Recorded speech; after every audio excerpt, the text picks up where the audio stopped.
Lost wax bronze casting has been part of India's art heritage for well over 2,000 years. It is unknown in the history of mankind when the method of casting was first invented. But the making of wax models to be replaced by molten metal is one of the earliest methods known to man.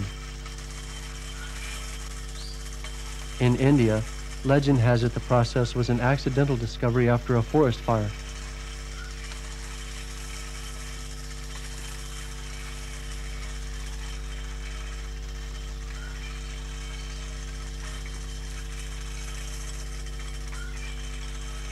Whether or not there is anything to the legends of its birth, it is true the ancient art of lost wax process has endured for centuries among the aboriginals of the hilly plateaus of eastern India, surviving within the states of Madhya Pradesh, Bengal, Bihar, and Orissa.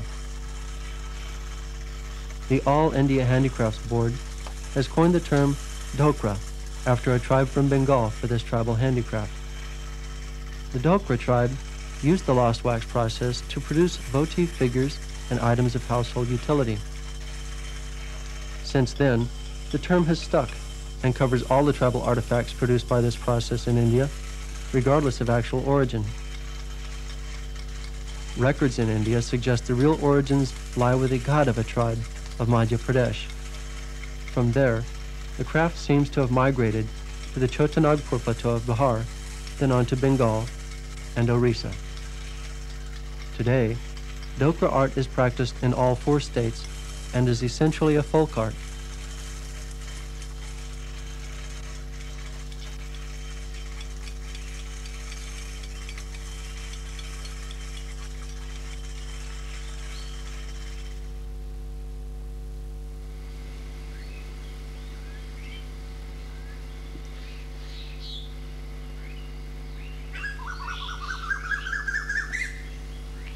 There are a number of steps involved in the Dhokra process.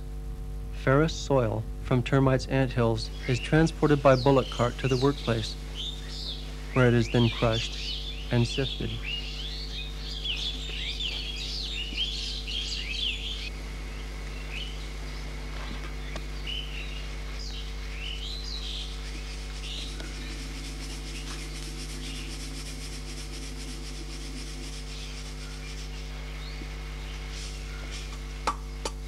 Chopped jute fibers are mixed with the termitarium soil, sand, and water. Known as tikra clay, the ratio of anthill soil to fine sand is 4:1. Some jute fibers are necessary to bind the clay mixture. Generally, 8 ounces of chopped jute is added to 20 pounds of tikra clay. The mixture is kneaded until it is of the desired pliable consistency.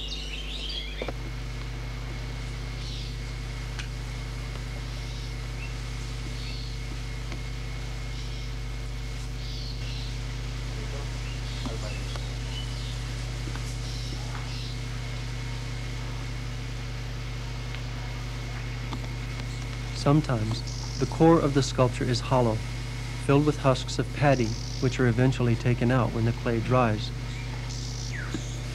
In this particular case, the core of solid clay shaped by hand from the red clay mixture takes the shape of the future brass artifact.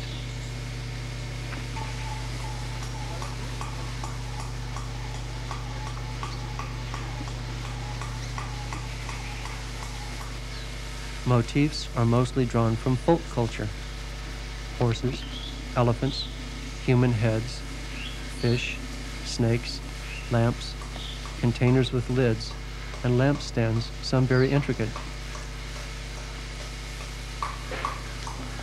Other motifs include the deities, Ganesh, the elephant-headed god, and Durga, the warrior goddess.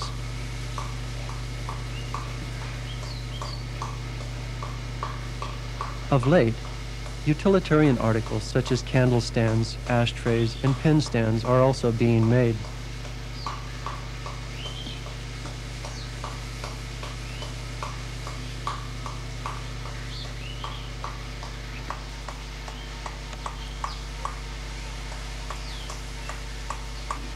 Here, the artisans have selected the very traditional figure of the horse, rendered magnificently by sculptures in the 13th century Sun Temple at Konark.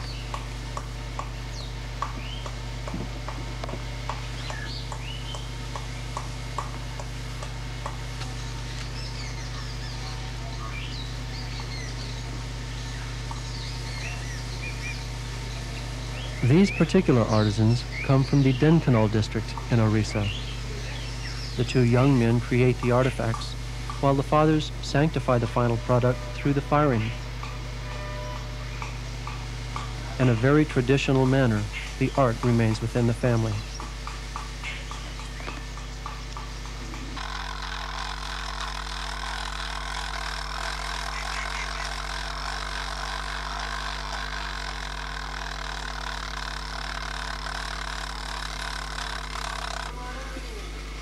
While the handmade clay figure dries in the hot Indian sun, beeswax is strained and mixed with resin from the sal tree and heated over a coal fire.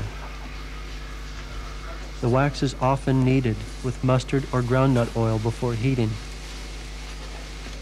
Some other tribes or castes use the sal tree gum and mix it with mustard oil or groundnut oil or oil from the mohua tree.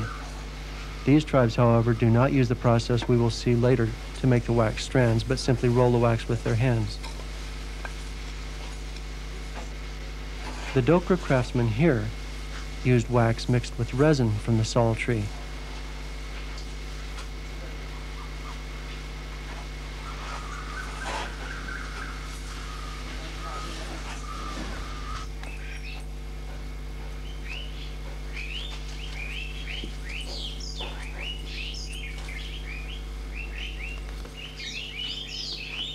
To make the wax strands, when warm, the wax is placed into the cylinder of a simple press made of 2 blocks of wood 23 inches long. Into the wood is inserted a 3-inch hollow brass cylinder with a convex bottom, perforated with 1/16 of an inch holes. A piston is used to force the warmed wax through the holes to make the wax strands. As is obvious, it takes a lot of pressure from abdomen and thigh muscles to force the wax out through the perforations in the bottom of the brass cylinder.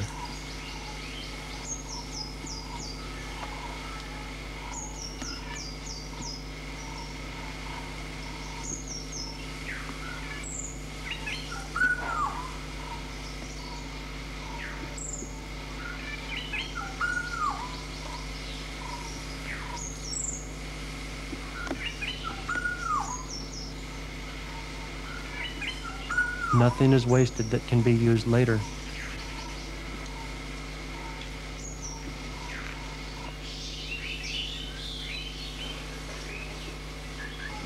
When the clay core is dry, wax strands are painstakingly wound around it.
This process of metal casting is rare today because of the laborious process. It is easier and sometimes more economical to use reusable molds. But the artifacts being made here are one of a kind. Each one is crafted individually, yet in a traditional manner, handed down through generations in a given family of artisans.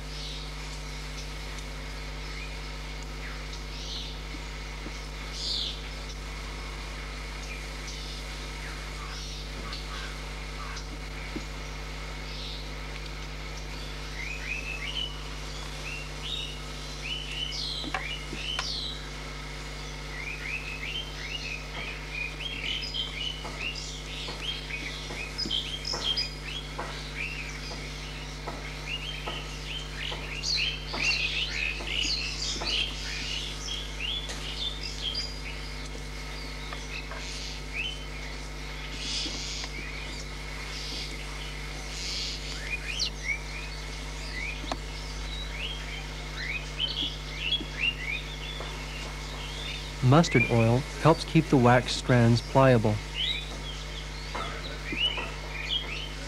Mustard oil is very common in this part of the country and used constantly in daily life for cooking, massaging, and in lieu of lotions.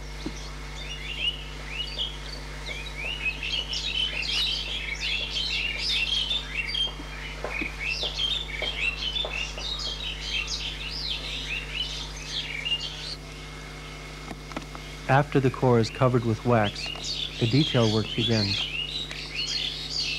The detail work also gives the uniqueness to each sculpture. The tools used by the artisans here are indigenous handmade chisels. Except for the hand-cranked blower, all of the tools we have seen, and all of those we will see, are handmade by the artisans themselves.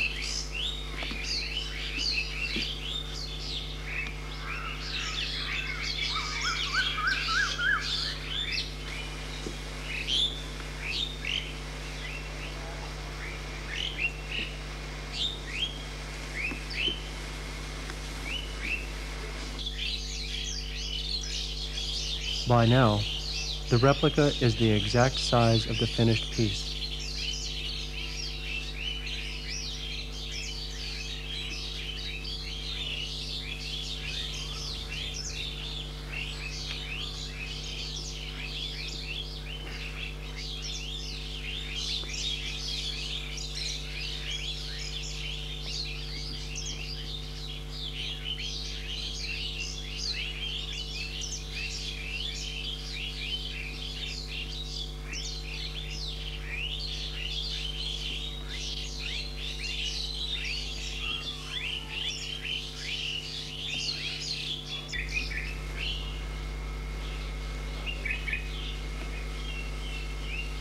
Another mixture is necessary for the next step. This time, dry paddy field clay is crushed and sifted.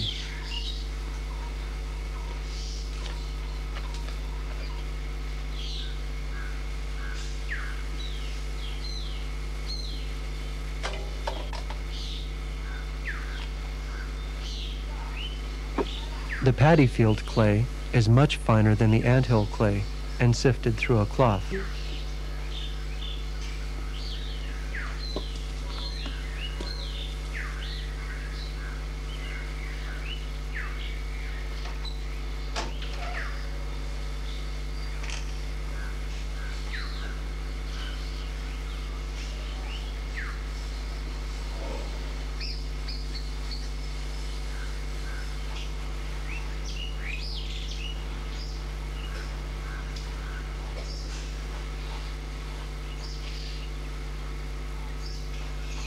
The powdered clay is then mixed thoroughly with cow dung.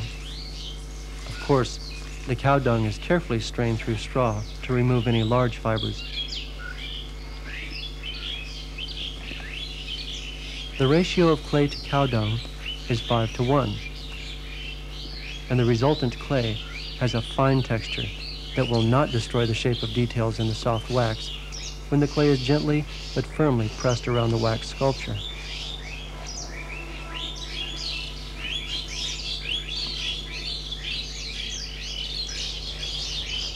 The practical aspect of using cow dung in this clay is that the clay now has a tackiness which helps it stick to the oiled wax.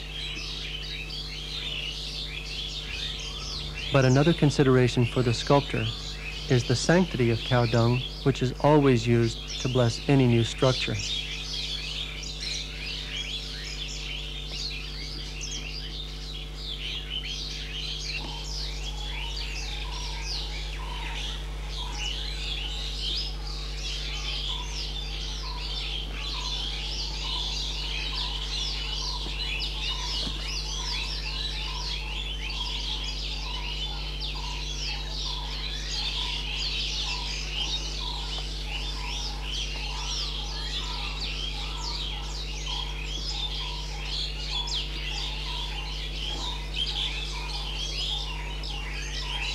The wax is now sandwiched between the red clay core and the outside coat, which together form a mold. To prepare the object for firing, A coat of a third clay mixture, similar to the first one, must cover the fine clay. While the clay-covered object is again left to dry, anthill soil, sand, and water are now mixed with paddy husk to make a clay which both fires well and cracks open easily when given a sharp rap after cooling.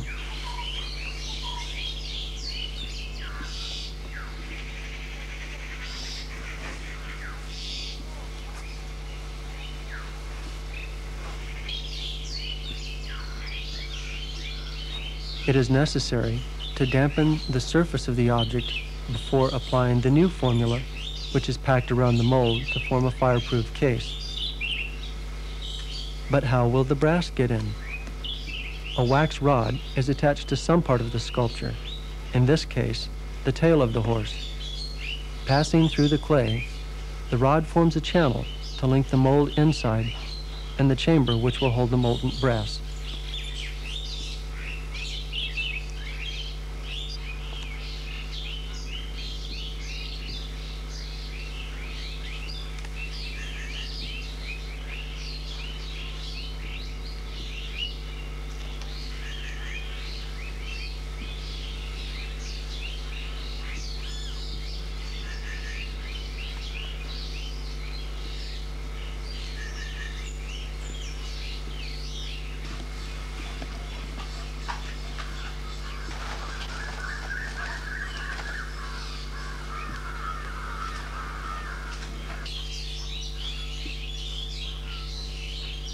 The chamber is a funnel, also made from firing clay, and fixed to the outside of the mold around the encased wax rod.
After the clay is dry, brass chips will be placed inside the funnel.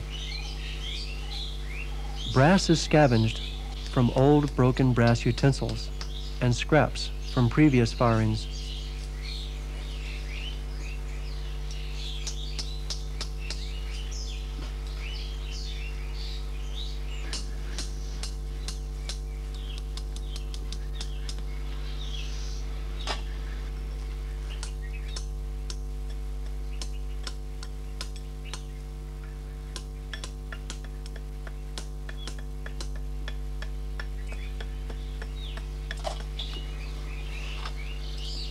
Because the sculpture has a clay core, but is priced according to the amount of brass it contains, the brass must be weighed.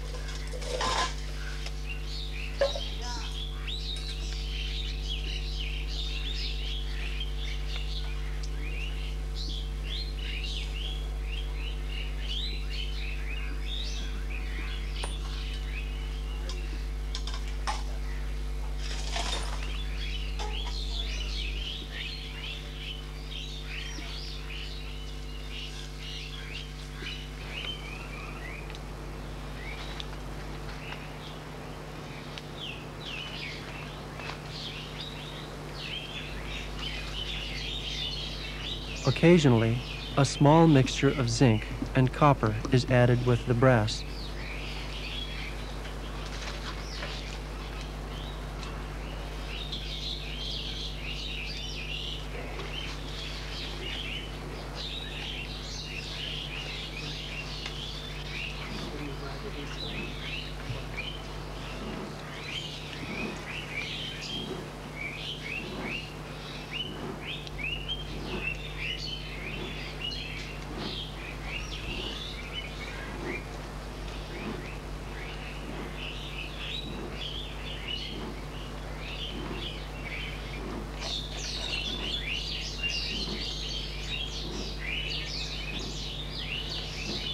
Finally, the funnel is capped with a damp rag and sealed with more firing clay.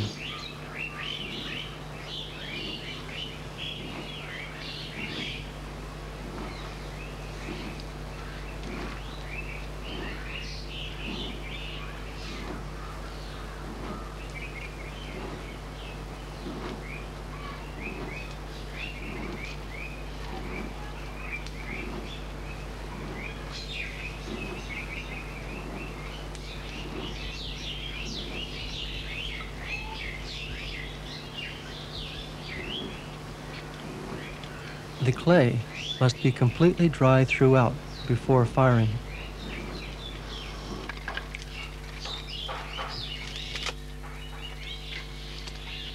The firing is done in a hole in the ground, typical of the Vili smithy forge.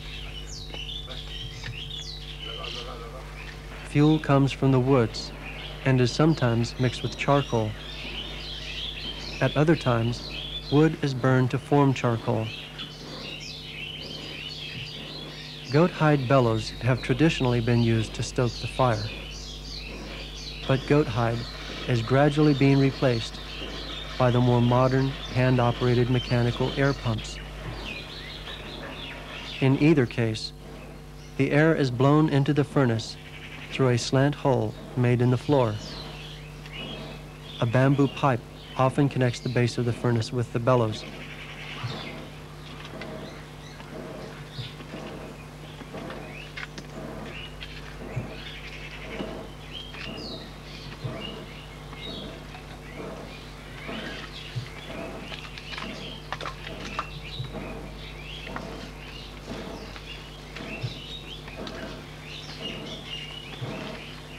The fire becomes fiercely hot, hot enough to melt brass.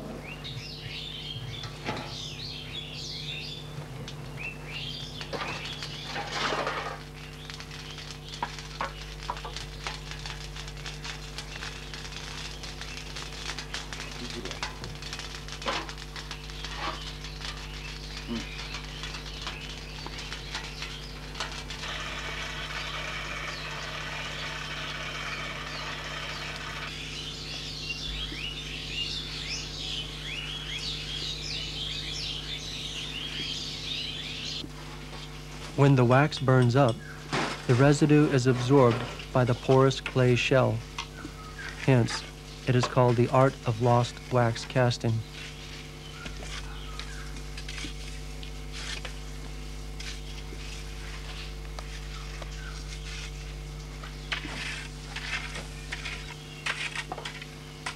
The zinc-copper mixture gives the fire a greenish tint, which tells the craftsman when the brass is completely melted.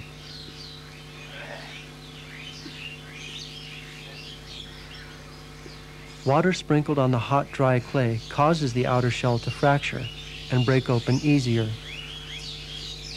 But sometimes the fractures become fissures and must be temporarily patched with wet clay until the brass can be transferred to the now empty mold.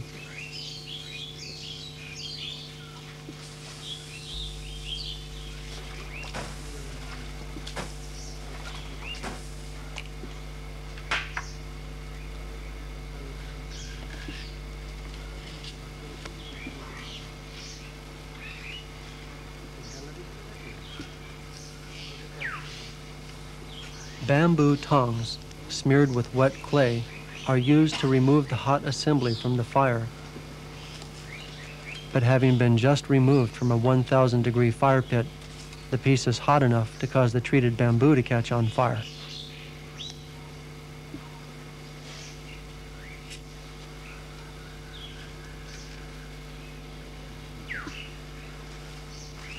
The cupola of the funnel serves as a crucible to contain the molten brass, and when inverted, the molten metal runs into the now empty mold. As a closed-circuit process, lost wax casting eliminates the risks of openly pouring molten metal.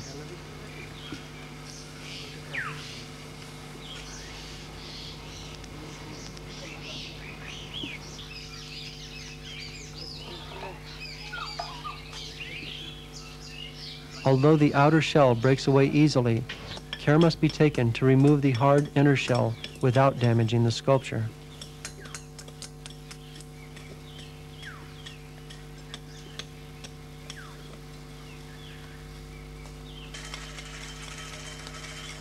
When finished, the Dokra articles appear to have been made of brass wire and have a delicate texture. Handed down from generation to generation for thousands of years, the lost wax process of brass casting has changed little, and the artistic results may still be enjoyed by 20th century man.